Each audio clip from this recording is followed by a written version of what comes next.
नमस्कार दोस्तों, आपका स्वागत है हमारे YouTube channel learning point with Abhishek में। यहाँ आपको मिलता है प्रतिदिन न्यूज़पेपर का डिक्टेशन। इसलिए अगर आप हमारे चैनल पर पहली बार आए हैं तो चैनल को सब्सक्राइब कीजिए और बेल आइकन प्रेस कीजिए ताकि अगले वीडियो की नोटिफिकेशन आप तक सबसे पहले पहुँचे। वीडियो को लाइक कीजिए, अपने दोस्तों को शेयर कीजिए और अंत में हमें कमेंट करके ज़रूर बताइए कि आपको ये डिक्टेशन कैसा लगा। आज का टॉपिक है आतंक का वित्त। Ready, start. भारत की ओर से जब भी पाकिस्तान पर ऐसे आरोप लगाए जाते हैं कि वह आतंकवादियों और उनके संगठनों को संरक्षण दे रहा है, तो वह ऐसे आरोपों को खारिज कर देता है। लेकिन फिर कुछ ही दिनों बाद उसकी कोई ना कोई ऐसी गतिविधि सामने आ जाती है जिससे यह साफ होता है कि पाकिस्तान वहां मौजूद आतंकवादियों पर मेहरबान रहता है।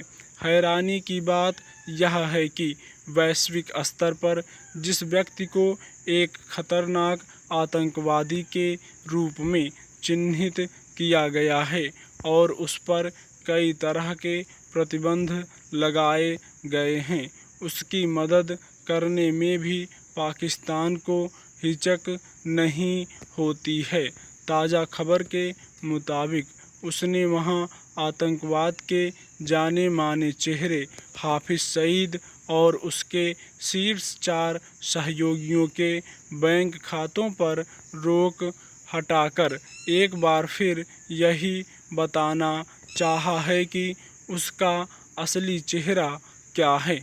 जिन लोगों को यह राहत दी गई है वे सभी पाकिस्तान स्थित पंजाब आतंकवाद निरोधी विभाग की ओर से उनके खिलाफ दायर आतंकी वित्त पोषण के मामले में अभी जेल में कैद की सज़ा काट रहे हैं। यानी वहाँ के कानूनों के मुताबिक भी महज आरोपी नहीं हैं बल्कि सजायाफ्ता हैं। इसके बावजूद उनके प्रति नरमी दिखाकर आखिर पाकिस्तान दुनिया को क्या बताना चाहता है। यूँ कहने को जमात उद दावा के सरगना हाफिज सईद ने संयुक्त राष्ट्र से बैंक खातों से लेन देन पर लगी रोक को हटाने का इसलिए अनुरोध किया था कि उसे घर चलाने तक में दिक्कत हो रही है। इसके बाद संयुक्त राष्ट्र सुरक्षा परिषद की प्रतिबंध समिति ने इसकी स्वीकृति दे दी थी। लेकिन यह समझना मुश्किल नहीं है कि जो व्यक्ति और उसका संगठन पर्दे के पीछे से आतंक और आतंकी संगठनों का वित्त पोषण करता रहा है और उसे इन्हीं हरकतों की वजह से प्रतिबंधित किया गया, वह अब एक बार फिर मिली आर्थिक सुविधा का इस्तेमाल कैसे और किन कामों के लिए कर सकता है। एक अहम तथ्य यह है कि संयुक्त राष्ट्र ने हाफिज सईद को आतंकवादी घोषित किया हुआ है और अमेरिका ने उस पर 1 करोड़ अमेरिकी डॉलर का इनाम रखा हुआ है।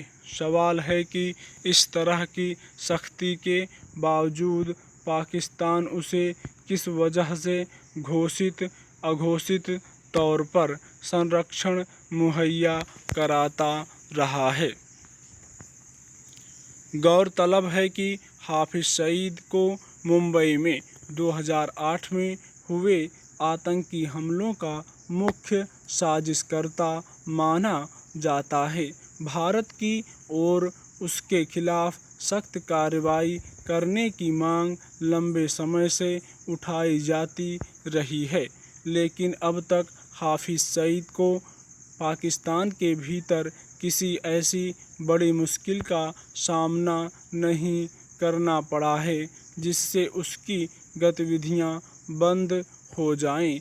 आज वह जिस जमात उद दावा का मुखिया है, वह दरअसल पुराने लश्कर-ए तैयबा का मुखौटा संगठन है, जो अपने आतंकी वारदात के लिए कुख्यात रहा है। इस तरह पाकिस्तान इन सबको प्रत्यक्ष या परोक्ष रूप से संरक्षण देने की वजह से अंतर्राष्ट्रीय स्तर पर अक्सर फजीहत झेलता रहता है। इसके बावजूद वह हर बार कार्रवाई के नाम पर इनके प्रति नरम रवैया अख्तियार करता है, जबकि सच यह है कि लश्कर-ए-तैयबा और जैश-ए-मोहम्मद जैसे कई संगठनों की आतंकी गतिविधियों की वजह से न केवल भारत को नुकसान उठाना पड़ा है, बल्कि खुद पाकिस्तान के आम लोग भी इसके पीड़ित रहे हैं। यह ध्यान रखने की ज़रूरत है कि आतंकवाद में विश्वास रखने वाले संगठन और उसके नेता अगर दूसरे देशों पर कहर बरपाते हैं तो इसका खामियाजा खुद उन्हें सह देने वाले देश को भी उठाना पड़ता है। स्टॉप।